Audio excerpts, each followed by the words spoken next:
നമസ്കാരം, എല്ലാവർക്കും സഹാരി റൈസ് പ്ലസിൻ്റെ മറ്റൊരു അധ്യായത്തിലേക്ക് സ്വാഗതം. നമ്മൾ ഇമൾഷൻ്റെ ഏറ്റവും ലാസ്റ്റ് പോർഷനാണ് നടക്കുന്നത് അല്ലേ. അപ്പം നമ്മൾ ആദ്യത്തെ 2 പോർഷൻ കഴിഞ്ഞു, എന്താണ് ഇമൾഷൻ എന്നും അതിൻ്റെ ഇമൾസിഫയിങ് ഏജൻറ്റ് എന്താണെന്ന് പഠിച്ചു. ഇനി അതിൽ ബാക്കിയിട്ട് ഫോർമുലേഷൻ ഓഫ് ഇമൾഷനാണ് നമ്മൾ നോക്കുന്നത്. അപ്പം നമുക്ക് നേരത്തെ ക്ലാസ്സിലേക്ക് തന്നെ പോകാം. ഇതിൽ പ്രിപ്പറേഷൻസ് ഓഫ് ഇമൾഷൻ എന്താണ്, എങ്ങനെയെല്ലാം ഇമൾഷൻ പ്രിപ്പയർ ചെയ്യുമെന്നാണ് പഠിക്കുന്നത്. അപ്പോൾ ഏതൊക്കെ ടൈപ്പിലാണെന്ന് നോക്കൂ. കുറച്ച് ഫോളോയിങ് മെത്തേഡ്സ് ഉണ്ട്. ഏതൊക്കെ മെത്തേഡാണെന്ന് നോക്കാം. Dry gum method, wet gum method, bottle gum method, അതുപോലെ കുറച്ച് അതർ മെത്തേഡ്സുകളും ഉണ്ട്. അപ്പോൾ ആ അതർ മെത്തേഡ്സ് എങ്ങനെയാണ്, യൂസിങ് വിത്ത് ബെൻഡറിൻ്റെ സഹായത്തോടു കൂടി ചെയ്യുന്നത്, അതുപോലെ തന്നെ ഹോമോജിനൈസറിൻ്റെ സഹായത്തോടു കൂടി ചെയ്യുന്നത്, അതുപോലെ തന്നെ കൊളോയിഡൽ മിൽസിൻ്റെ സഹായത്തോടു കൂടിയും ചെയ്യുന്നതാണ് കേട്ടോ. പ്രിപ്പറേഷൻ ഓഫ് എമൾഷൻ എന്ന് പറയുന്നത് അത് കുറേ ഫോളോയിങ് മെത്തേഡ്സിൽ കൂടെയാണ് അത് ചെയ്യുന്നത്. അപ്പോൾ ഏതൊക്കെ മെത്തേഡുകളാണ് എന്നാണ് പറഞ്ഞിരിക്കുന്നത്. ഏതാണ്? Dry gum method, wet gum method, bottle gum method, other methods എന്ന് പറയുന്നത്. അതർ മെത്തേഡ്സിൽ ഉപയോഗിക്കുന്നത് എന്തൊക്കെയാണെന്നാണ് പറഞ്ഞിരിക്കുന്നത് നോക്കൂ. ഏതാണ്? ബെൻഡർ യൂസ് ചെയ്യും, ഹോമോജിനൈസർ യൂസ് ചെയ്യും, അതുപോലെ തന്നെ കൊളോയിഡൽ മിൽസും. പിന്നെ ഒരു റേഷ്യോ ഉണ്ട് കേട്ടോ. ഇത് വളരെ ഇമ്പോർട്ടൻ്റ് ആണ്. ഇത് ഒരുപാട് മിക്ക എക്സാമിനും ഇതിൽ നിന്നൊരു ക്വസ്റ്റ്യൻ എന്തായാലും ഉണ്ടായിരിക്കും. ഈ ഓയിൽ വാട്ടർ ഗം, അതാണ് അതിൻ്റെ റേഷ്യോ എന്ന് പറയുന്നത്. ഓയിൽ വാട്ടർ ഗം റേഷ്യോ ആണ് ഇമൾഷൻ പ്രിപ്പയർ ചെയ്യുന്നതിൻ്റെ ഓയിൽ വാട്ടർ ഗം റേഷ്യോ എന്നാണ് നോക്കുന്നത്. അപ്പോൾ അത് ഏതൊക്കെ ഓയിലാണ് എന്നുള്ളത് നോക്കൂ. ടൈപ്പ് ഓഫ് ഓയിൽ, അതിൽ ഫിക്സഡ് ഓയിലാണ് വരുന്നത്. ആദ്യത്തെ ഫിക്സഡ് ഓയിലിൻ്റെ കീഴിൽ ഏതൊക്കെ വരുന്നു എന്ന് നോക്കൂ. കാസ്റ്റർ ഓയിൽ വരുന്നുണ്ട്, ആൽമണ്ട് ഓയിൽ വരുന്നുണ്ട്, arachis oil, cod liver oil. അപ്പോൾ ഫിക്സഡ് ഓയിലിൻ്റെ കീഴിൽ വരുന്നത് ഏതൊക്കെയാണ്? Castor oil, almond oil, arachis oil, cod liver oil. ഇനി തൊട്ടടുത്ത വോളറ്റൈൽ ഓയിൽ പഠിക്കാം. നമുക്കറിയാമല്ലേ, കോഗ്നോസിലൊക്കെ നമ്മൾ നല്ല രീതിയിൽ വോളറ്റൈൽ ഓയിലിനെ പറ്റി പഠിച്ചിട്ടുണ്ട്. അപ്പോൾ ഇവിടെ വരുന്ന വോളറ്റൈൽ ഓയിൽ ഏതാണ്? Turpentine oil, peppermint oil, cinnamon oil. Okay, volatile ഓയിലൊക്കെ ഏതാണ്? Turpentine oil, peppermint oil, cinnamon oil. പിന്നെ മിനറൽ ഓയിൽസ് ഉണ്ട്. ആ മിനറൽ ഓയിൽ ഏതാണ്? Liquid paraffin. അപ്പോൾ ഇതിൻ്റെ ഓയിൽ വാട്ടർ ഗം റേഷ്യോ, അപ്പോൾ ഏത് റേഷ്യോയിലാണ് ഇത് മിക്സ് ചെയ്യുന്നതെന്നാണ് പഠിക്കുന്നത്. നോക്കാം. ഈ ഫിക്സഡ് ഓയിൽസ് എല്ലാം 4:2:1 റേഷ്യോയിലാണ് പ്രിപ്പയർ ചെയ്യുന്നത്. ഓക്കെ, ഫിക്സഡ് ഓയിൽസ് എല്ലാം എങ്ങനെയാണ്? 4:2:1. ഓക്കെ, പിന്നെ അടുത്ത് നമ്മൾ വോളറ്റൈൽ ഓയിൽ വരുവാണെങ്കിൽ 2:2:1.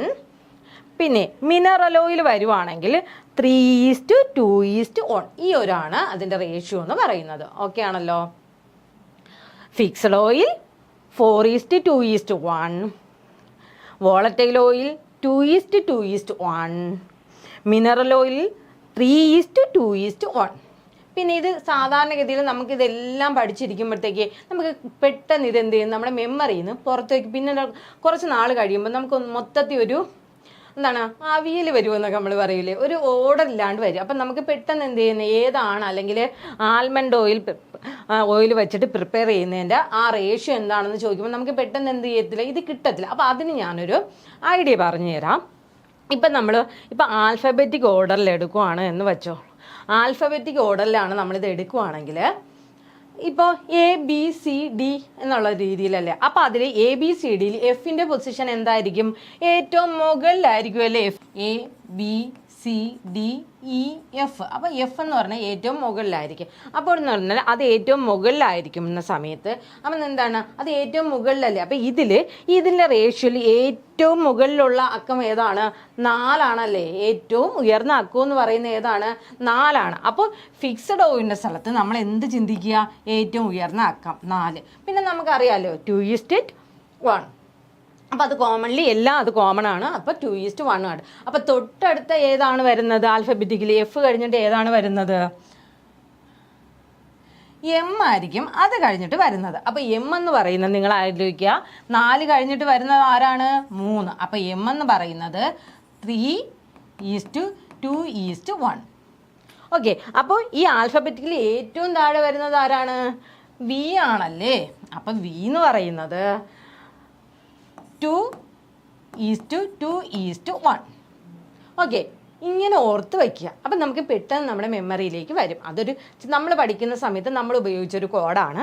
അപ്പോൾ ഇങ്ങനെ ഓർത്ത് വെച്ച് കഴിഞ്ഞാൽ നിങ്ങൾക്ക് എന്ത് ചെയ്യുക, പെട്ടെന്ന് നമ്മുടെ എഫ് ഏറ്റവും മുകളിലാണ്, അപ്പം 4 എന്നുള്ള അക്കൗണ്ട് ഏറ്റവും മുകളിൽ വരുന്നത് ഏറ്റവും കൂടുതലുള്ളത് എന്നും ഓർത്ത് വയ്ക്കുക. അപ്പോൾ ഫിക്സഡ് ഓയിൽ 4:2:1.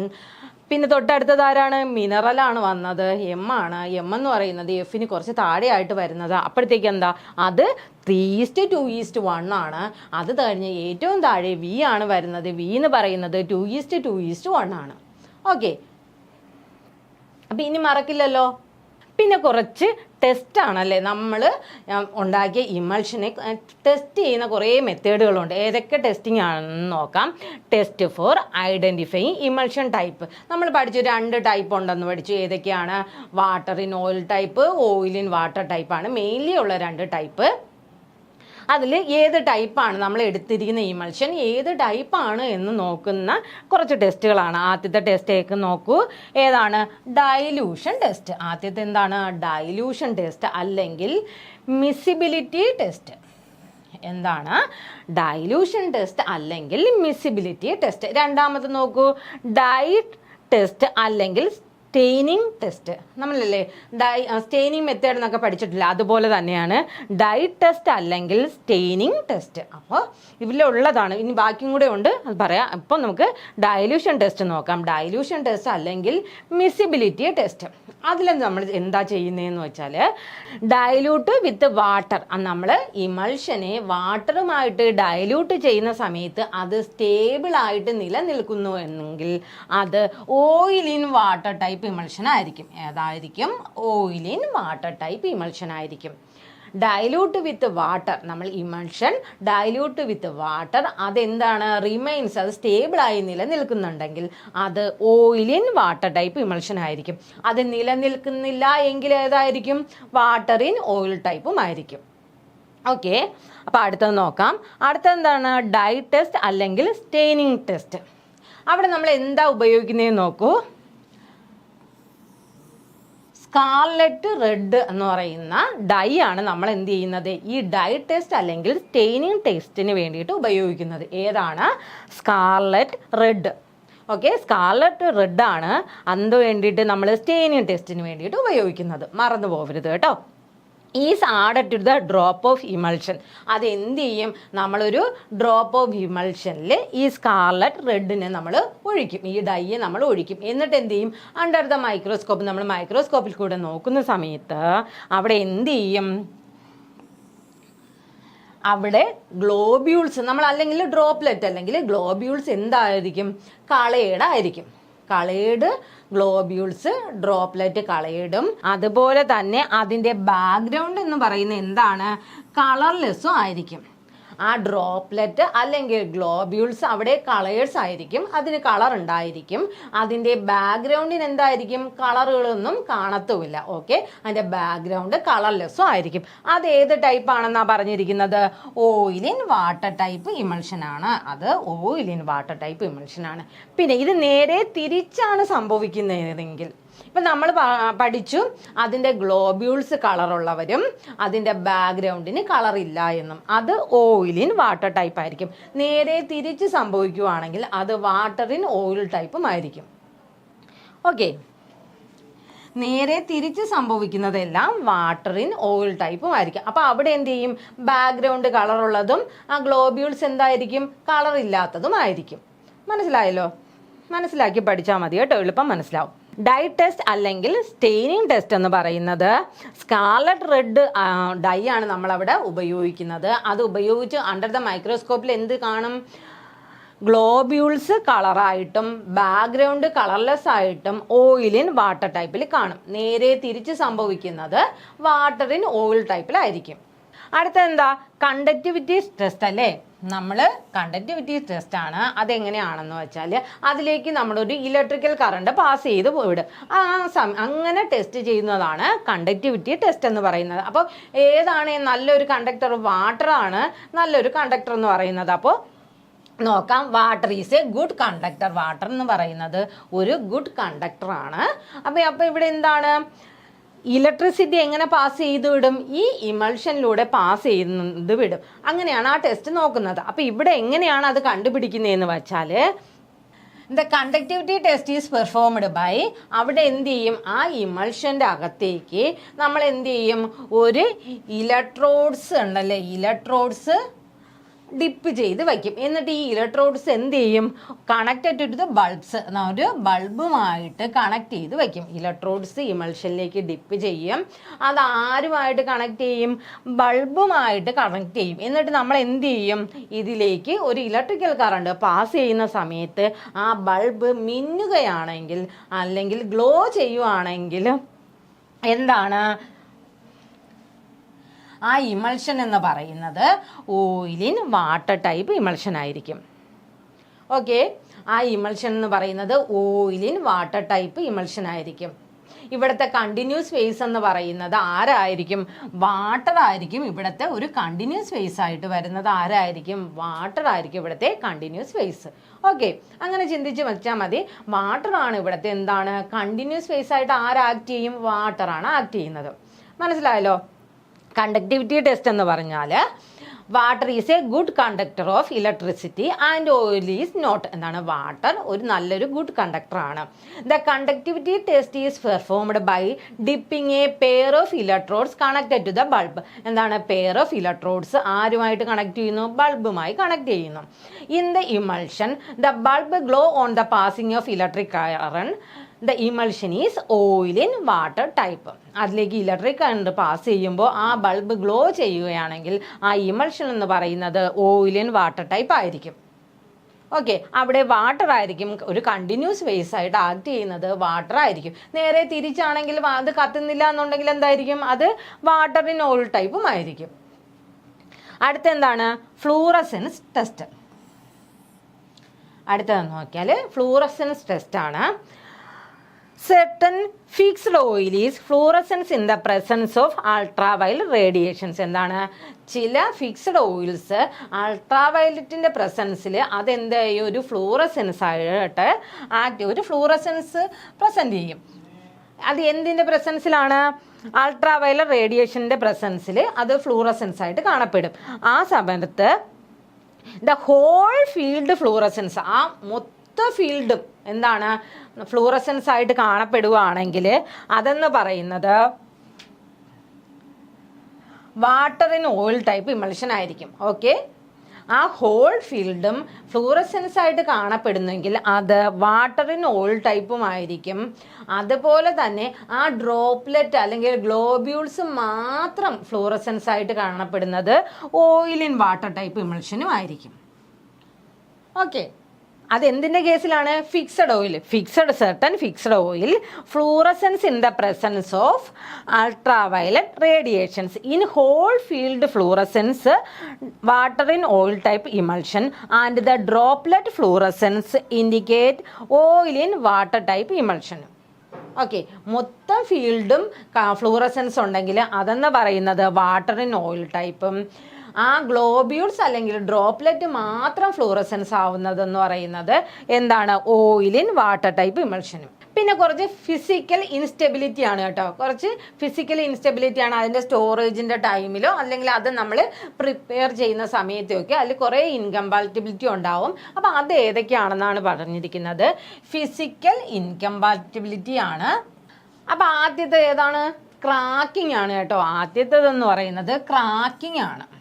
അപ്പോൾ ഇവിടെ അത് ആദ്യത്തെ ഒരു പോയിന്റ് നോക്കൂ, coalescence of the dispersed globules and separation of the dispersed phase as a separate layer.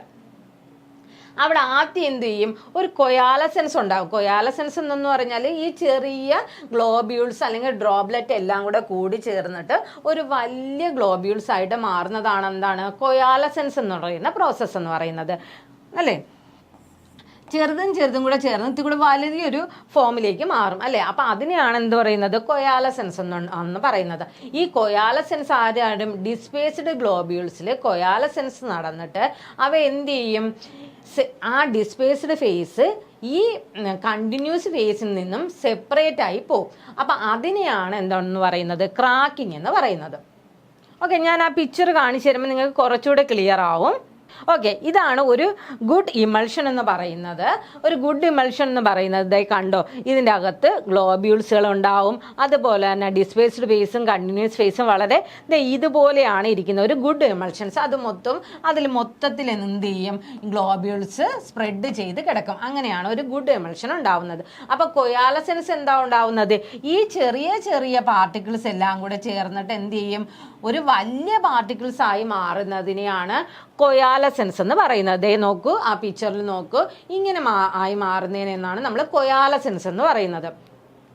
അടുത്ത ഫ്ലോക്കുലേഷൻസ് നോക്ക് ഫ്ലോക്കുലേഷൻസ് എന്ന് പറയുന്നത് ഇങ്ങനെ ഇഞ്ഞുമൊക്കെ മാറിയിരിക്കുന്നില്ല. ഇത് വളരെ എല്ലാ സ്ഥലത്തും ഒരേ രീതിയിൽ എന്താണ് യൂണിഫോം ആയിട്ട് ഡിസ്പേഴ്സ് ആയി കിടക്കണം. പക്ഷെ അങ്ങനെ അല്ലാണ്ട് എന്ത് ചെയ്യും, ഇവ എന്ത് ചെയ്യും, ചെറിയ ചെറിയ ക്ലസ്റ്ററുകളാണാക്കി ഫോം ചെയ്ത് വരും. ഒരു കൂട്ടമായിട്ട് കിടക്കും അവ തമ്മിൽ ചേർന്നിട്ട്. അതിനെയാണ് നമ്മൾ ഫ്ലോക്കുലേഷൻ എന്ന് പറയുന്നത്. അതിനെ ഫ്ലോക്കുലേഷൻ എന്ന് പറയും. പിന്നെ അടുത്ത് നോക്കൂ, ക്രീമിങ്. ആദ്യം എന്ത് സംഭവിക്കും, ഈ കൊയാലസെൻസ് സംഭവിക്കും.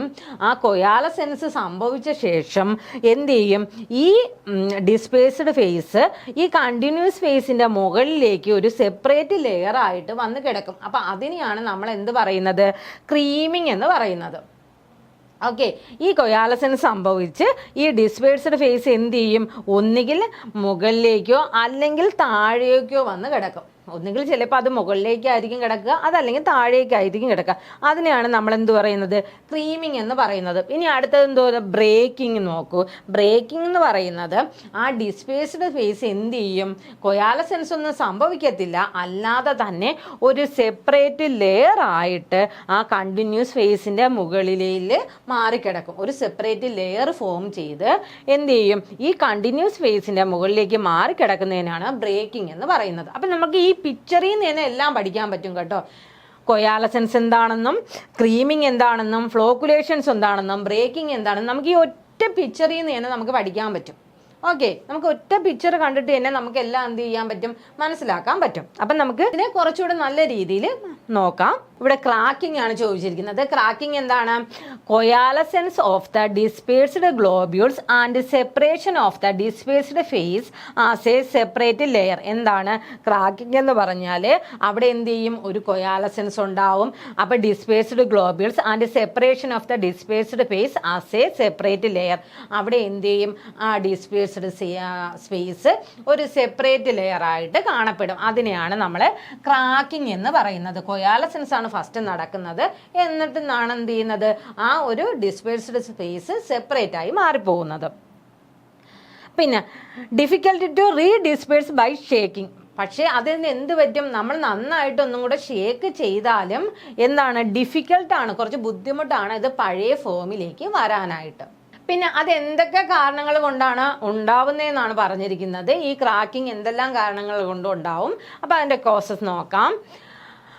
Addition of an emulgent opposite type. എന്താണ്, അവിടെ നമ്മൾ ഓപ്പോസിറ്റ് ടൈപ്പിലുള്ള ഇമൾജൻ്റ് ആഡ് ചെയ്യുന്നത് മൂലം, അല്ലേ, ഓപ്പോസിറ്റ് ടൈപ്പിലെ ഇമൾജൻ്റ് ആഡ് ചെയ്യുന്നത് മൂലം അവിടെ ഡീകമ്പോസിഷൻ ഓർ പ്രസിപ്പിറ്റേഷൻ ഓഫ് ഇമൾജൻറ്റിൻ്റെ ഡീകമ്പോസിഷനോ പ്രസിപ്പിറ്റേഷനോ നടക്കുന്നത് മൂലം.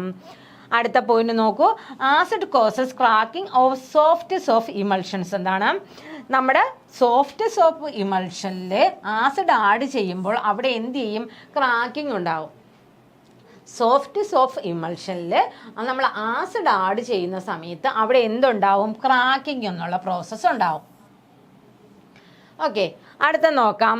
Sodium soap emulsion precipitate on the addition of sodium chloride or electrolyte. എന്താണ്, സോഡിയം സോപ്പ് ഇമൾഷൻ ഉണ്ടല്ലോ, ആ സോഡിയം സോപ്പ് ഇമൾഷനിൽ നമ്മൾ ആരെ ആഡ് ചെയ്യുന്നത്, സോഡിയം ക്ലോറൈഡ് ഓർ ഇലക്ട്രോലൈറ്റിനെ ആഡ് ചെയ്യുമ്പോഴത്തേക്ക് അവിടെ എന്ത് സംഭവിക്കും, പ്രസിപ്പിറ്റേഷൻ പ്രോസസ്സ് സംഭവിക്കും. ഓക്കെ, എന്താണ്, സോഡിയം സോപ്പ് ഇമൾഷനിൽ നമ്മൾ ആരെ ആഡ് ചെയ്യുന്ന സമയത്ത് ഒന്നുകിൽ സോഡിയം ക്ലോറൈഡ് അല്ലെങ്കിൽ ഇലക്ട്രോലൈറ്റ് ആഡ് ചെയ്യുന്ന സമയത്ത് അവിടെ എന്ത് ചെയ്യും, പ്രസിപ്പിറ്റേഷൻ ഫോം ചെയ്യും. അങ്ങനെ എന്തുണ്ടാവും, ക്രാക്കിംഗ് ഉണ്ടാവും. നെക്സ്റ്റ് നോക്കാം, gum acacia and proteins are insoluble in alcohol, precipitated and cracking occur. എന്താണ് ഗം അക്കേഷ്യയും അതുപോലെ തന്നെ പ്രോട്ടീൻസും ഇൻസോലിബിൾ ഇൻ ആൽക്കഹോൾ. അവരെന്തിൽ ഇൻസോലിബിൾ ആണ്? ആൽക്കഹോളിൽ ലയിക്കത്തില്ല. അപ്പം ആ സമയം എന്ത് ചെയ്യും? ഒന്നുകിൽ പ്രസിപ്പിറ്റേഷൻ നടക്കും, അതല്ലെങ്കിൽ അവിടെ ക്രാക്കിംഗ് ഉണ്ടാവും. ഒന്നുകിൽ പ്രസിപ്പിറ്റേഷൻ നടക്കും, അല്ലെങ്കിൽ അവിടെ ക്രാക്കിംഗ് ഉണ്ടാവും. പിന്നെ addition of A common solvent, ഏതെങ്കിലും കോമൺ സോൾവെന്റിന്റെ അഡിഷൻ കാരണം എന്താവും? അവിടെയും ക്രാക്കിംഗ് എന്നുള്ള പ്രോസസ്സ് നടക്കും. പിന്നെ അടുത്ത പോയിന്റ് നോക്കൂ. Addition of an alcohol to turpentine oil liniment form a clear solutions. അപ്പം എന്ത് ചെയ്യും? നമ്മൾ ആ ടർപ്പന്റൈൻ ഓയിൽ എന്ത് ചെയ്യുന്ന? ടർപ്പന്റൈൻ ഓയിലിൽ എന്ത് ആഡ് ചെയ്യും? ആൽക്കഹോൾ. അഡിഷൻ ഓഫ് ആൽക്കഹോൾ എവിടെയാണ്? ടർപ്പന്റൈൻ ഓയിൽ ലിനിമെന്റിൽ ആഡ് ചെയ്യുന്ന സമയത്ത് അതെന്തായി മാറും? ഒരു ക്ലിയർ സൊല്യൂഷൻ ആയിട്ട് മാറും. അപ്പം അതും എന്ത് ചെയ്യുന്നതാണ്? ഒരു ക്രാക്കിംഗ് എന്നുള്ള രീതിയിലേക്ക് മാറും. Addition of alcohol to turpentine oil liniment form a clear solution. നമുക്ക് ലിനിമെന്റ് അറിയാമല്ലേ, നമ്മൾ ഒരു എക്സ്റ്റേണൽ പ്രിപ്പറേഷൻ ആണ്. അപ്പം അതെങ്ങനെ ഇരിക്കും നമ്മൾ എല്ലാവരും കണ്ടിട്ടുണ്ട്. അപ്പം അതിലേക്ക് ആഡ് ചെയ്യും? ആൽക്കഹോൾ ആഡ് ചെയ്യുമ്പോൾ അത് വളരെ ക്ലിയർ ആയിട്ടുള്ള ഒരു സൊല്യൂഷൻ ആയിട്ട് മാറും എന്നാണ് പറഞ്ഞിരിക്കുന്നത്. പിന്നെ മൈക്രോബിയൽ ആക്ഷൻസ്, ബാക്ടീരിയൽ ഗ്രോത്ത് അവിടെ ഉണ്ടാവും. പിന്നെ ക്രീമിങ് എന്നുള്ളൊരു പ്രോസസ്സ്. ക്രീമിങ് എന്താണ് നമ്മൾ പിന്നീട് പഠിക്കും കേട്ടോ. അപ്പോൾ ക്രീമിങ്. അടുത്ത നോക്കൂ. Incorporation of excess disperse phase. എന്താണ്? ആ ഒരു ഡിസ്പേഴ്സ് ഫേസ് എന്ത് ചെയ്യുന്നു? ഒരു എക്സസ് ആയിട്ടുള്ള ഡിസ്പേഴ്സ് ഫേസ് എന്ത് ചെയ്യും? ഇൻകോർപ്പറേഷൻ ഓഫ് എക്സസ് ആയിട്ടുള്ള ഡിസ്പേഴ്സ് ഫേസിൻ്റെ ഇൻകോർപ്പറേഷൻ ആണ്. പിന്നെ അടുത്തത് നോക്കാം. Emulsions with a dispersed phase concentration in excess of 74% have a tendency to crack. നമ്മൾ ഇതിൽ ആഡ് ചെയ്യുന്ന, ഇപ്പം നമ്മൾ ഒരു ഇമൾഷനിലേക്ക് ആഡ് ചെയ്യുന്ന ഡിസ്പേഴ്സ് ഫേസ് ഉണ്ടല്ലോ, നമ്മൾ ആഡ് ചെയ്യുന്ന ഡിസ്പേഴ്സ് ഫേസ് 74% കൂടുതലായാൽ എക്സസ് ഓഫ് 74% ആണ് കേട്ടോ. Excess of 74% have an tendency to crack. അപ്പോൾ അവിടെ എന്ത് ടെൻഡൻസി ഉണ്ടാവും? ക്രാക്ക് ആവാനുള്ള ടെൻഡൻസി ഉണ്ടാവും. അതുപോലെ തന്നെ അടുത്ത ഏതാണ്? Temperature variation. ഓക്കെ, അപ്പോൾ ഇത്രയും കാര്യങ്ങളാണ് നമ്മുടെ കുറച്ച് ഫാക്ടേഴ്സ് നമ്മുടെ ഈ ക്രാക്കിങ്ങിനും അതുപോലെ തന്നെ പ്രസിപ്പിറ്റേഷൻ ഫോം ചെയ്യാനും ഇൻഫ്ലുവൻസ് ആവുന്ന കുറേ ഫാക്ടേഴ്സ് നമ്മൾ പഠിച്ചു. ഏതൊക്കെയാണ്? ഒന്നും കൂടെ ജസ്റ്റ് ഒന്ന് വായിക്കാം. Addition of an emulgent of opposite type, decomposition and precipitation of emulgent, acid causes cracking of soaps of emulsion, sodium soap emulsion precipitated on addition of sodium chloride or electrolyte, gum acacia and proteins insoluble in alcohol precipitated and cracking occur, addition of a common solvent, addition of alcohol to turpentine oil liniment form a clear solution, microbial action, creaming, incorporation of excess dispersed phase, പിന്നെ excess 75% of dispersed phase, tendency to crack, temperature variation. അപ്പോൾ ഇത്രയും കാര്യങ്ങളാണ് നമുക്ക് ആ creaming അല്ലെങ്കിൽ പ്രസിപ്പിറ്റേഷൻസ് ഒക്കെ ഉണ്ടാവാനുള്ള മേജറായിട്ടുള്ള കുറേ കാര്യങ്ങളുണ്ട്. അത് ഇത്രയും പോയിന്റ്സ് ആണ് കേട്ടോ. അടുത്ത എന്താണ്? ക്രീമിംഗ് ആണ് പറഞ്ഞിരിക്കുന്നത്. അടുത്ത എന്താണ്? ക്രീമിംഗ് ആണ്. ക്രീമിംഗ് എന്താണ്? Creaming is the upward or downward movement of dispersed globules due to the difference of density between the two phases. ഇവയുടെ ഡെൻസിറ്റിയിൽ ഉണ്ടാവുന്ന വ്യത്യാസം കാരണം എന്ത് സംഭവിക്കും? രണ്ട് ഫേസുകളുടെ ഡെൻസിറ്റിയിൽ ഉണ്ടാവുന്ന വ്യത്യാസം കാരണം എന്ന് വെച്ചാൽ നമ്മുടെ ഡിസ്പേസ്ഡ് ഫേസും കണ്ടിന്യൂസ് ഫേസിൻ്റെയും ഡെൻസിറ്റിയിൽ ഉണ്ടാവുന്ന വ്യത്യാസം കാരണം എന്ത് ചെയ്യും? ആ ഡിസ്പേസ്ഡ് ഗോബ്യൂൾസ് ഒന്നുകിൽ മുകളിലേക്കോ അതല്ലെങ്കിൽ താഴേക്കോ പോവും. അതിനെയാണ് നമ്മൾ ക്രീമിംഗ് എന്ന് പറയുന്നത്. എന്താണ് creaming? Creaming is a upward or downward movement of dispersed globules due to the difference of density between two phases. രണ്ട് ഫേസുകളുടെ നമ്മുടെ ഡിസ്പേസ്ഡ് ഫേസിൻ്റെയും കണ്ടിന്യൂസ് ഫേസിൻ്റെയും ഡെൻസിറ്റിയിലുണ്ടാവുന്ന വ്യത്യാസം കാരണം ഡിസ്പേസ്ഡ് ഫേസ് എന്ത് ചെയ്യും? ഒന്നുകിൽ മുകളിലേക്കോ അതല്ലെങ്കിൽ താഴേക്കോ മൂവ് ചെയ്യും. അപ്പം അതിനെയാണ് നമ്മൾ എന്ത് പറയുന്നത്? ക്രീമിംഗ് എന്ന് പറയുന്നത്. ഓക്കെ, അപ്പോൾ അത് മിനിമൈസ്ഡ് ബൈ സ്റ്റോക്സ് ലോ എന്നാണ് പറഞ്ഞിരിക്കുന്നത്. അത് എന്ത് ലോ വച്ചിട്ട് മിനിമൈസ് ചെയ്യാം? സ്റ്റോക്ക് ലോസ് വച്ചിട്ട് നമുക്ക് മിനിമൈസ് ചെയ്യാം. അതെന്താണെന്ന് നമുക്ക് വഴിയെ പഠിക്കാം. പിന്നെ അടുത്ത നോക്കൂ, the evaluation of redispersibility can be also determined by shaking the suspension and again find out the sedimentation volume.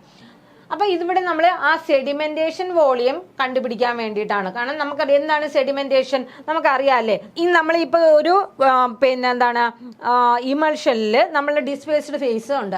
അപ്പോൾ ആ ഡിസ്പേഴ്സ്ഡ് ഫേസ് അല്ലെങ്കിൽ ഡ്രോപ്ലെറ്റോ ഗ്ലോബ്യൂൾസോ ഉണ്ട്, മെഡിസിൻസ് ഉണ്ടെന്നൊക്കെ വിചാരിക്കുക. അതെന്ത് ചെയ്യും? ഈ താഴെ വന്ന് കൂടിക്കിടന്ന് അടിഞ്ഞു കിടക്കുന്നതിനെയാണ് നമ്മൾ എന്ത് പറയുന്നത്? സെഡിമെന്റേഷൻ പ്രോസസ്സ് എന്ന് പറയുന്നത് അല്ലേ. അത് ഏറ്റവും താഴെ വന്ന് സെറ്റിലായി കിടക്കുന്നതിനാണ് സെഡിമെന്റേഷൻ എന്ന് പറയുന്നത്. അപ്പം ഈ സെഡിമെന്റേഷൻ പ്രോസസ്സ് എന്ന് തന്നെ ചിലപ്പോൾ അത് മാറും. എന്ത് ചെയ്യണം? നമ്മൾ ഒന്നും കൂടെ ഒന്ന് ഷേക്കൊക്കെ ചെയ്യുന്ന സമയത്ത് എന്ത് ചെയ്യും? ഇത് പിന്നെയും എല്ലായിടത്തും ഒരുപോലെ തന്നെ വരുമല്ലേ. അങ്ങനെയല്ലേ അതിനെയൊക്കെ നമ്മളിങ്ങനെ അടി കിടക്കുന്നതിനൊക്കെ മിക്സ് ആക്കാൻ വേണ്ടി നമ്മൾ ഷേക്കാണ് ചെയ്യുന്നത്. അപ്പം അങ്ങനെ ചെയ്യുന്ന സമയത്ത് അത് എല്ലാ സ്ഥലത്തും ഒരുപോലെ എത്തും.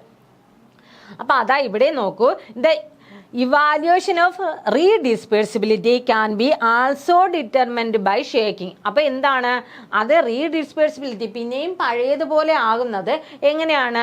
ഒന്നുകിൽ ഷേക്കിംഗ് വഴിയായിരിക്കും. The suspension and again find out the sedimentation volume. അപ്പം നമ്മൾ ഈ സെഡിമെന്റേഷൻ വോളിയം ഫൈൻഡ് ഔട്ട് ചെയ്യുന്ന ഒരു ഇക്വേഷൻസ് ഉണ്ട്. അതാണ് പറഞ്ഞിരിക്കുന്നത്. എങ്ങനെയാണ്?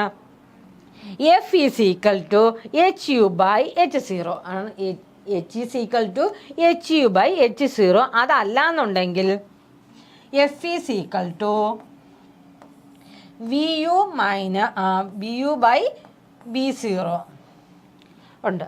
ഓക്കെ, ഒന്നുകിൽ F is equal to HU by H0, അതല്ലെങ്കിൽ F is equal to VU by V0 ആണ്. അപ്പം നമുക്കിതൊക്കെ എങ്ങനെയാണ് എന്നുള്ളത് നോക്കാം കേട്ടോ. ഇത് എഫ് എന്ന് പറയുന്നത് എന്താണ്? ഫൈനൽ വോളിയം ആണ്. എന്താണ് എഫ് എന്ന് പറയുന്നത്? ഫൈനൽ വോളിയം ആണ്. അപ്പം ഞാൻ നേരത്തെ പറഞ്ഞു വി യു ആണെന്നുണ്ട്. വി യു എന്ന് പറയുന്നത് ultimate volume of the sediment. എന്താണ് ആ അൾട്ടിമേറ്റ് വോളിയം ഓഫ് സെഡിമെന്റ്? സെഡിമെന്റിന്റെ വോളിയം എത്രത്തോളം ഉണ്ട് എന്നുള്ളതാണ് ultimate volume of the sediment. പിന്നെ V0 means initial volume of the sediment എന്ന് പറഞ്ഞാൽ ഇനിഷ്യൽ വോളിയം ആണ്. എന്താണ് V0. ഓക്കെ, പിന്നെ അടുത്ത ഞാൻ നേരത്തെ പറഞ്ഞു. അപ്പം എച്ച് എന്താണെന്നുണ്ടല്ല, അപ്പം അതിൻ്റെ ഹൈറ്റിനെയാണ് എച്ച് കൊണ്ട് റിപ്രസെൻറ്റ് ചെയ്യുന്നത്. ഓക്കെ, എച്ച് എന്ന് പറയുന്നത് ആ ഇതിൻ്റെ ഈ ഒരു സിലിണ്ടർ ആണെങ്കിൽ സിലിണ്ടറിൻ്റെ ഹൈറ്റ് എത്ര ഹൈറ്റ് വരെ എന്നുള്ളതാണ് എച്ച് വെച്ച് റെപ്രസെൻറ്റ് ചെയ്യുന്നത് കേട്ടോ. ഈ എഫ് അല്ലെങ്കിൽ സെഡിമെന്റേഷൻ എന്ന് പറയുന്നത്, sedimentation is equal to correct ആയിട്ടുള്ള ഒരു സെഡിമെന്റേഷൻ എന്ന് പറയുന്നത് എന്തിന് ഈക്വൽ ആയിരിക്കണം? Equal to 1. അത് 1% ഈക്വൽ ആയിരിക്കണമെന്നാണ് പറയുന്നത്.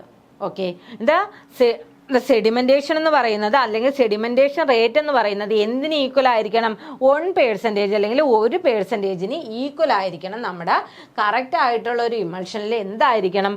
അത് സെഡിമെന്റേഷൻ എന്ന് പറയുന്നത് ഈക്വൽ ആയിരിക്കണം 1 അല്ലെ 1% ഈക്വൽ ആയിരിക്കണം. അപ്പോൾ ഇത് എഫ് എന്ന് പറയുന്നത് F ഈസ് ഈക്വൽ ടു 0.5. അപ്പോൾ അവിടെ എന്ന് പറയുന്നത് അവിടുത്തെ ആ സെഡിമെന്റേഷൻ എന്ന് പറയുന്നത് നോക്കൂ, ഇതാ ഇവിടെ 50%. അടുത്തെന്നുള്ള ഈക്വൽ എന്ന് പറയുന്നത് നോക്കൂ, F ഈസ് ഈക്വൽ ടു 1. അപ്പോൾ ഇവിടെ നോക്കൂ, ഇത് F ഈസ് ഈക്വൽ ടു 1.5 എന്ന് പറയുന്നത് ഇത് ഹോൾ ഈ കറക്റ്റ് ഇതിനേക്കാളും എക്സസ് അളവിൽ ഇവിടെ എന്ത് വന്നിട്ടുണ്ട്? ഡിസ്പേഴ്സ്ഡ് ഫേസ് എന്ന് പറയുന്നത് എന്താണ്? ഇവിടെ കുറച്ച് അല്ലെങ്കിൽ ഇവിടുത്തെ സെഡിമെന്റേഷൻ്റെ റേറ്റ് എന്താണ്? ഇവിടെ കൂടുതലായിരിക്കും. ഓക്കെ, ഈ കറക്റ്റ് ആയിട്ടുള്ള ഒരു സെഡിമെന്റേഷൻ എന്ന് പറയുന്നത് എന്താണ്? സെഡിമെന്റേഷൻ എന്ന് പറയുന്നത് F ഈസ് ഈക്വൽ ടു 1 ആയിരിക്കണം കേട്ടോ. അടുത്ത ഞാൻ നേരത്തെ പഠിച്ചു എന്താണ്? ക്രീമിങ്ങിൻ്റെ കാര്യത്തിൽ നമ്മൾ സ്റ്റോക്സ് ലോ ഉണ്ടെന്ന് പഠിച്ചു അല്ലേ. ആ സ്റ്റോക്ക് ലോ എന്താ നോക്കാം.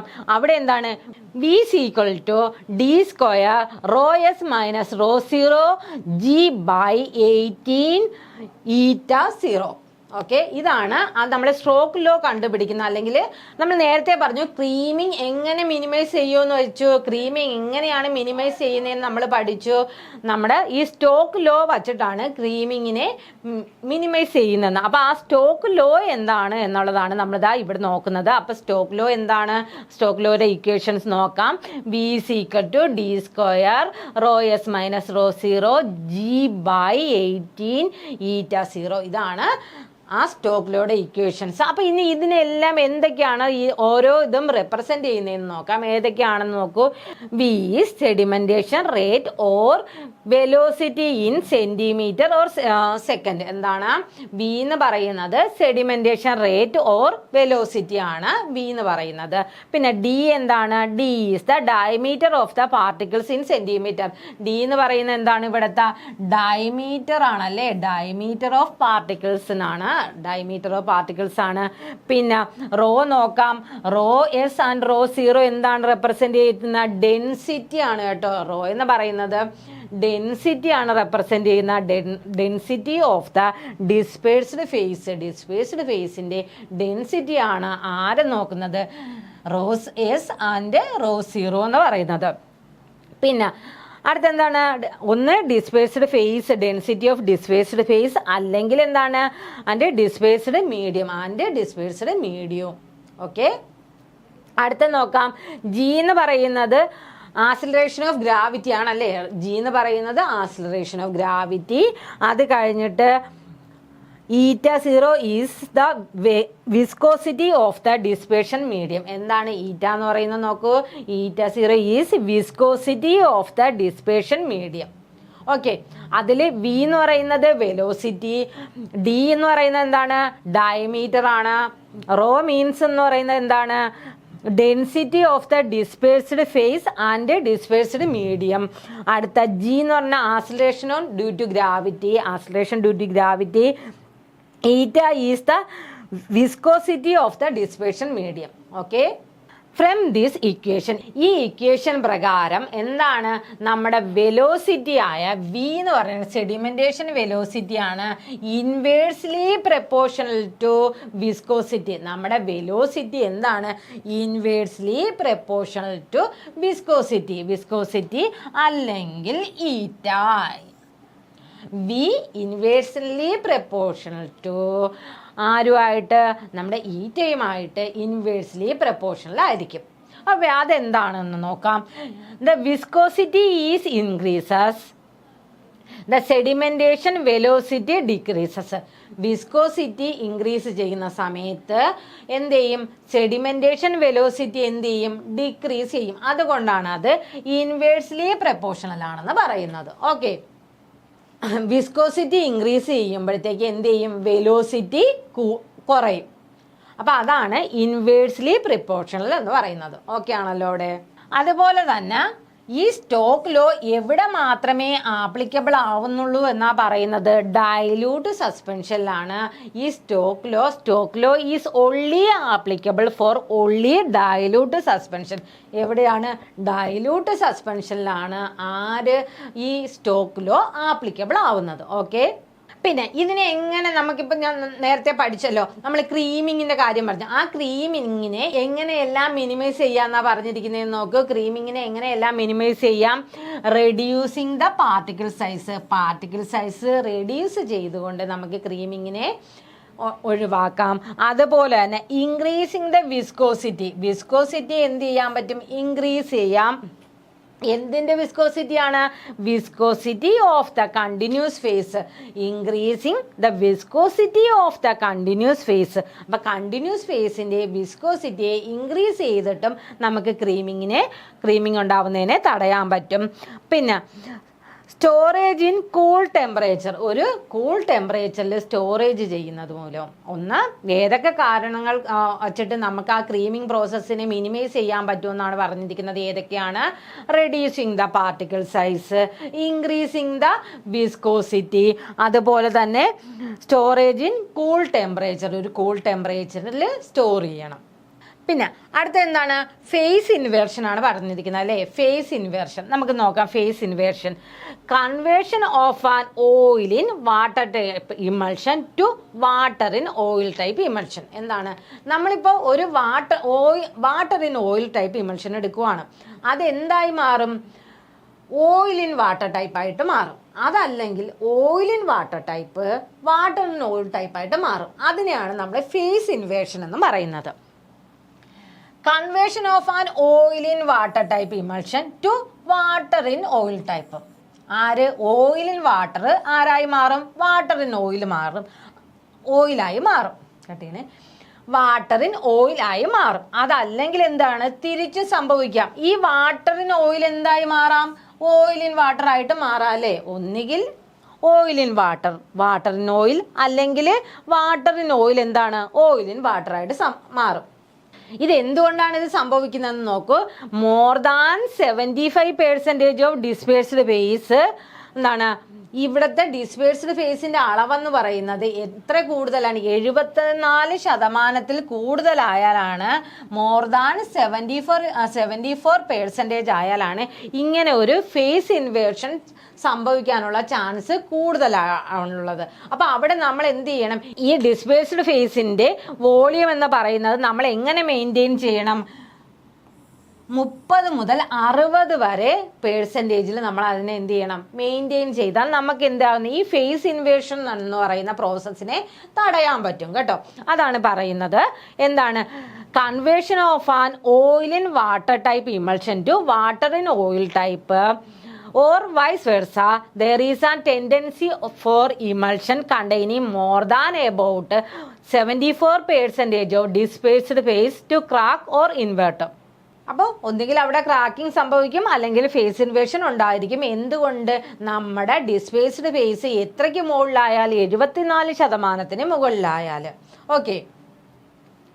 The phase inversion can be minimized by keeping the concentration of dispersed phase between 30 to 60 എന്നാണ്. അപ്പോൾ അവിടെ നമ്മൾ ആ ഡിസ്പേഴ്സ്ഡ് ഫേസിന്റെ കോൺസെൻട്രേഷൻ എങ്ങനെ മെയിൻറ്റെയിൻ ചെയ്യണമെന്നാണ് പറഞ്ഞിരിക്കുന്നത്.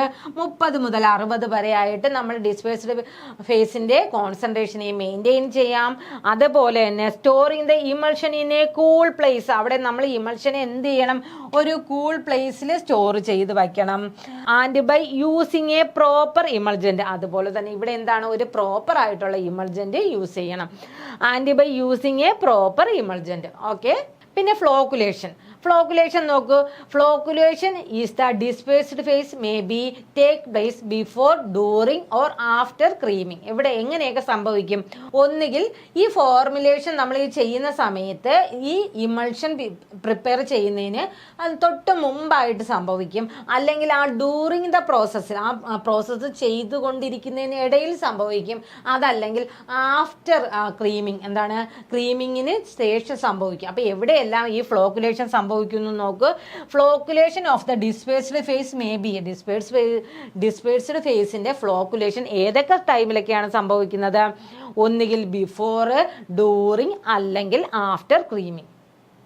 അപ്പോൾ ഇത്രയും സ്ഥലങ്ങളിലാണ് സംഭവിക്കുന്നത്. അപ്പോൾ ഇനി അതെന്താണെന്ന് നോക്കാം. Flocculation is reversible aggregation of droplet of the internal phase in the form of 3 dimensional cluster. നോക്കൂ, നേരത്തേതാ സ്റ്റേബിൾ ആയിട്ടുള്ളതാണ്, സ്റ്റെബിലൈസ്ഡ് ആണ് ഫ്ലോക്കുലേറ്റർ. ആദ്യം പിന്നെ ഇതിന് ഈ ഫോമിലുള്ളതിന് ഈ ഗ്ലോബ്യൂൾസ് എല്ലാം കൂടെ എന്താവും ആയിട്ട് ഇത് അവിടെ ഒരു കൊളിഷൻ നടന്ന് ഇതെല്ലാം കൂടെ ഇങ്ങനെ കൂടിച്ചേർന്ന് ഫ്ലോക്കുലേറ്റർ ഫോമിലായിരിക്കും കാണപ്പെടുന്നത്. സെപ്പറേറ്റ് ആയിരിക്കുന്ന ഗ്ലോബ്യൂൾസ് കൊളിഷൻ നടന്നിട്ട് എന്താവും? ഫ്ലോക്കുലേറ്റർ ഫോം, അല്ലെങ്കിൽ കൂടിച്ചേർന്ന് ഒരു ക്ലസ്റ്റർ കണക്ക് ഫോം ചെയ്തിരിക്കും. ഓക്കെ. അപ്പം അങ്ങനെയാണ് അവിടെ സംഭവിക്കുന്നത്. അപ്പം അവിടെ എന്ന് പറയുന്നത് അത് എന്തുകൊണ്ടാണ് അങ്ങനെ സംഭവിക്കുന്നതെന്നാണ് പറഞ്ഞിരിക്കുന്നത്. 3 ഡയമെൻഷണൽ ക്ലസ്റ്ററിലുണ്ടാകുന്ന ഇന്റേണൽ സ്പേസിൽ ഉണ്ടാകുന്ന അതിൻ്റെ ഈ 3 ഡയമെൻഷണൽ ക്ലസ്റ്ററിലെ ഇന്റേണൽ ഫേസിൽ ഉണ്ടാകുന്ന റിവേഴ്സിബിൾ അഗ്രിഗേഷൻ കാരണമാണ് അത് സംഭവിക്കുന്നത്. ഓക്കെ. 3 ഡയമെൻഷണൽ ക്ലസ്റ്ററിലുണ്ടാകുന്ന അതിൻ്റെ അകത്ത് ആ ഡ്രോപ്ലെറ്റിലുണ്ടാകുന്ന ഇന്റേണൽ ഫേസിൻ്റെ എന്താണ് റിവേഴ്സിബിൾ അഗ്രിഗേഷൻസ് മൂലമാണ് നമുക്ക് ഏതുണ്ടാകുന്നത്? ഈ ഫ്ലോക്കുലേഷൻ എന്നുള്ള പ്രോസസ്സ് ഉണ്ടാകുന്നത്. മനസ്സിലായോ? അപ്പോൾ അത് എങ്ങനെയാണ്? If an insufficient amount of emulsifier in is present. എന്താണ് അത്? എന്തുകൊണ്ടാണ് ഈ ഫ്ലോക്കുലേഷൻ എന്നുള്ള പ്രോസസ്സ് നടക്കുന്നതെന്ന് പറയുന്നത്? നോക്കൂ, ഇൻസഫിഷ്യൻ്റ് എമൗണ്ട്, ഒരു കറക്റ്റ് ആയിട്ടുള്ള എമൗണ്ടിലുള്ള ഇമൾസിഫയർ അല്ല അവിടെ എടുത്തിരിക്കുന്നത്. അപ്പം അതുകൊണ്ടാണ് അത് സംഭവിക്കും? ഫ്ലോക്കുലേഷൻ സംഭവിക്കാനുള്ള ചാൻസ് ഉള്ളത്. ഓക്കെ. എന്താണ് insufficient amount of emulsifier is present. Insufficient ആയിട്ടുള്ള എമൗണ്ടിലുള്ള ഇമൾസിഫയർ ആണ് അവിടെ എടുത്തിരിക്കുന്നത്. അതുപോലെ തന്നെ ഇമൾഷൻ ഡ്രോപ്ലെറ്റ്സ് അഗ്രഗേറ്റ്, എന്നാൽ ഇമൾഷനിൽ ആ ഡ്രോപ്ലെറ്റുകൾ തമ്മിൽ എന്ത് ചെയ്യും, അഗ്രഗേറ്റ് ചെയ്യും അല്ലേ. അവ തമ്മിൽ അഗ്രഗേറ്റ് അല്ലെങ്കിൽ കൊയാലസൻസ്, അപ്പം അല്ലെങ്കിൽ അവ തമ്മിൽ ഒന്നുകിൽ അഗ്രഗേഷൻ നടക്കും, അതല്ലെങ്കിൽ കൊയാലസൻസ് നടക്കുന്നത് മൂലം. ഓക്കെ, രണ്ട് കാര്യങ്ങളാണ് മെയിനായിട്ടും പറഞ്ഞിരിക്കുന്നത്. ഒന്നെന്ന് പറയുന്നത് അവിടെ എടുത്തിരിക്കുന്ന ഇമൾസിഫയർ ഏജൻറ്റിൻ്റെ കുറവ് മൂലം, അതല്ല എന്നുണ്ടെങ്കിൽ എന്ത് ചെയ്യുന്നത്, അവിടുത്തെ ഇമൾഷൻ ഡ്രോപ്ലെറ്റ് എന്ത് ചെയ്യുന്നു, ഒന്നുകിൽ അഗ്രഗേറ്റ് ചെയ്യുന്നു, അതല്ലെങ്കിൽ അവയ്ക്ക് തമ്മിൽ എന്ത് ചെയ്യുന്നു, കൊയാലസൻസ് ആവുന്നു. അപ്പോൾ ഈ രണ്ട് കാരണങ്ങൾ കൊണ്ടാണ് എന്താണ് ഫേസ് ഇൻവേർഷൻ ഉണ്ടാവുന്നത്. അപ്പോൾ ഓക്കെ ആണല്ലോ അത്. The reversible of this type of aggregation depends on the strength of the interactions between particles. അപ്പോൾ ഇവിടെ എന്താണ് the reversibility of the type of aggregations എന്താണ്, ആ reversible type of aggregation depends on the strength of the interaction between particles. അപ്പോൾ എന്ത് ചെയ്യണം, അവയുടെ reversibility എന്തുമായിട്ട് ബന്ധപ്പെട്ടിരിക്കുന്നു, strength of the interaction between particles, അവ തമ്മിലുള്ള പാർട്ടിക്കിൾസ് തമ്മിലുള്ള ഇൻട്രാക്ഷൻ തന്നെ ബന്ധപ്പെട്ടിരിക്കുന്നു അല്ലേ. The reversibility of the type of aggregation depends of the strength of the interaction between particles. ഇപ്പം നമ്മൾ അവ തിരികെ ആവണം. ഇപ്പം നമ്മൾ കൂടി ചേർന്നിരിക്കുന്ന ഒരു അവസ്ഥയിലാണ് ഇരിക്കുന്നത്. അപ്പം അതിനെ നമ്മൾ എന്ത് ചെയ്യണം, അവരുടെ തമ്മിൽ നമ്മൾ പിരിക്കണം. അത് നമ്മൾ ഈ ബന്ധങ്ങളും പോലെ തന്നെയല്ലേ, അതാണ്. അപ്പം അവയെ തമ്മിൽ പിരിക്കുന്ന സമയത്ത് അത് അവ എങ്ങനെ ഡിപ്പെൻഡ് ചെയ്തിരിക്കുമെന്നാണ് പറയുന്നത്, അവ തമ്മിലുള്ള പാർട്ടിക്കിൾസ് തമ്മിലുള്ള ഇൻട്രാക്ഷനുമായിട്ട് തന്നെ ബന്ധപ്പെട്ടിരിക്കും. ഓക്കെ, ഇപ്പം നമുക്കിവിടെ അഗ്രിഗേഷൻ നടന്നു അല്ലെങ്കിൽ കൊയാലസൻസ് നടന്നു. അപ്പോൾ അതിനെ നമ്മൾ എന്ത് ചെയ്യണം, റിവേഴ്സിബിലിറ്റി, അത് തിരികെ ഫോമിലേക്ക് ആക്കുന്നത് അത് അവ തമ്മിലുള്ള strength depends on the strength of the interaction between particles. അവ തമ്മിലുള്ള ഇൻട്രാക്ഷൻ്റെ സ്ട്രെങ്ത് അനുസരിച്ചായിരിക്കും അല്ലേ. അവർ ഭയങ്കര പ്രണയത്തിലാണെങ്കിൽ നമ്മളെ പിരിക്കാൻ കുറച്ച് ബുദ്ധിമുട്ടായിരിക്കും. അതല്ല വലിയ ചെറിയ ഒരു അടുപ്പൊക്കെ ആണെങ്കിൽ നമുക്ക് പെട്ടെന്ന് തന്നെ അവ എന്ത് ചെയ്യാം, റിവേഴ്സിബിലിറ്റി അല്ലെങ്കിൽ റിവേഴ്സിബിലിറ്റി അവ തിരികെ പഴയ ഫോമിലേക്ക് കൊണ്ടുവരാൻ പറ്റും. ഓക്കെ, ഇത്രയേ ഉള്ളൂ. പിന്നെ the chemical nature of the emulsifier. അപ്പോൾ എന്താണ് അവിടെ എന്തൊക്കെ കൊണ്ടാണ് ഈ ഒരു ഫേസ് ഇൻവേർഷൻ സംഭവിക്കാമെന്നാണ് പറഞ്ഞിരിക്കുന്നത്. The chemical nature of the emulsifier, ഒന്നുകിൽ എന്താണ് അവയുടെ കെമിക്കൽ നേച്ചർ. അപ്പം ഈ കെമിക്കൽ നേച്ചർ വെച്ചിട്ട്, അതല്ലെങ്കിൽ ഫേസ് വോളിയം റേഷ്യോ, അവ തമ്മിലുള്ള ഫേസ് വോളിയം റേഷ്യോ ആണ്. അടുത്ത പോയിന്റ് നോക്കുക, the concentration of dissolved substances especially electrolytes. അപ്പം ഇത് എങ്ങനെയൊക്കെയാണ് ഡിറ്റർമിൻ ചെയ്തിരിക്കുന്നതെന്ന് നോക്കും. എന്തൊക്കെയാണ് the chemical nature of the ഇമൾസിഫയറിൻ്റെ chemical nature, the phase volume ratio, അതുപോലെ തന്നെ the concentration of dissolved substances especially electrolyte. അതിൽ അടങ്ങിയിരിക്കുന്ന ഡിസോൾവ്ഡ് സബ്സ്റ്റൻസസ് എസ്പെഷ്യലി ആരുടെ, ഇലക്ട്രോലൈറ്റ് അല്ലേ, ഇലക്ട്രോലൈറ്റ് അതിലേക്ക് ഡിസ്പേഴ്സ് ചെയ്തിരിക്കുന്ന അതിൻ്റെ കോൺസെൻട്രേഷനെ ഡിപ്പെൻഡ് ചെയ്തിരിക്കും. ഓക്കെ, പിന്നെ കൊയാലസൻസ് ഞാൻ നേരത്തെ പറഞ്ഞു തന്നല്ലേ എന്താണ് കൊയാലസൻസ് എന്ന്. അപ്പം അതുകൊണ്ട് നമുക്കിതിവിടെ വെറുതെ അങ്ങനെ പറഞ്ഞു പോവാം. കൊയാലസൻസ് എന്താണ്, coalescence is a growth of process during which the emulsified particles join to form a large particles. എന്താണ്, ചെറിയ ഡ്രോപ്ലെറ്റ് അല്ലെങ്കിൽ ഗ്ലോബ്യൂൾസ് ചേർന്ന് ഒരു വലിയ ഗ്ലോബ്യൂൾസ് അല്ലെങ്കിൽ ഡ്രോപ്ലെറ്റ് ആയി മാറുന്നതിനെയാണ് നമ്മൾ എന്തെന്ന് പഠിച്ചു, കൊയാലസൻസ് എന്ന് പഠിച്ചത്. Okay, coalescence is a growth process during which the emulsified particles join to form a large particles. ചെറിയവർ ചേർന്ന് വലിയൊരു കൂട്ടമായി മാറുന്നു അല്ലേ. അപ്പോൾ അതാണ് കൊയാലസൻസ്. പിന്നെ ഫാക്ടേഴ്സ് ഒന്ന് നോക്കൂ, addition of chemicals that is incompatible with the emulsifying agent.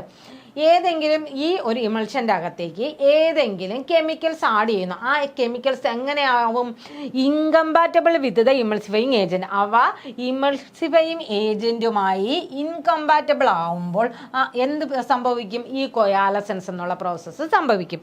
പിന്നെ ബാക്ടീരിയൽ ഗ്രോത്ത് നടക്കുമ്പോഴും എന്ത് സംഭവിക്കും, കൊയാലസൻസ് സംഭവിക്കും.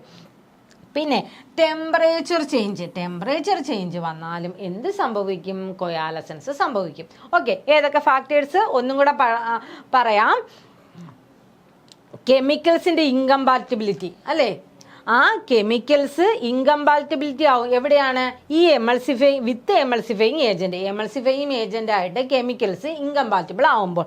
പിന്നെ bacterial growth, temperature change. Okay, അപ്പോൾ ഇതോടുകൂടി നമ്മുടെ ഇമൾഷൻ എന്നുള്ള ചാപ്റ്റർ കഴിഞ്ഞു. ഇതിലെ കുറേ കാര്യങ്ങൾ നമ്മുടെ സസ്പെൻഷനുമായിട്ട് റിലേറ്റ് ചെയ്ത് വരുന്നതാണ്. അപ്പം നമുക്ക് ഇവിടെ അവിടെ ഒരുപോലെ തന്നെ പഠിക്കണമെന്നില്ല, ഏതെങ്കിലും ഒരു സ്ഥലത്ത് നിങ്ങൾ കറക്റ്റായിട്ട് പഠിച്ചിരുന്നാൽ മതി. അപ്പം പഠിക്കുന്ന കാര്യങ്ങൾ വളരെ നന്നായിട്ട് മനസ്സിലാക്കി പഠിക്കുക. കാരണം ഈ ക്രീമിങ്, ക്രാക്കിങ്ങും ഫേസ് ഇൻവേഷനും ഒക്കെ ഒരുപാട് ക്വസ്റ്റ്യൻസ് ഒത്തിരിയും തവണ ചോദിച്ചിട്ടുള്ളതാണ്. പിന്നെ ഇമൾഷൻ്റെ റേഷ്യോ ഇതൊക്കെ ചോദിച്ചിട്ടുണ്ട്. അപ്പം ഇത് ഒരുപാട് തവണ റിപ്പീറ്റ് ചെയ്ത് വന്നിരിക്കുന്നതാണ്. അപ്പം അതുകൊണ്ട് കറക്റ്റായിട്ട് നന്നായിട്ട് പഠിക്കുക. കാരണം അത്യാവശ്യം നല്ല രീതിയിലുള്ള ക്വസ്റ്റ്യൻസ് ഈ ഭാഗത്തു നിന്നൊക്കെ വരാൻ ചാൻസ് ഉണ്ട്. അപ്പം വളരെ അടുത്ത് തന്നെ നമുക്ക് വേറൊരു ക്ലാസ്സിൽ കാണാം. എല്ലാവരും നന്നായിട്ട് പഠിക്കുക. എല്ലാവർക്കും ബെസ്റ്റ് വിഷസ്.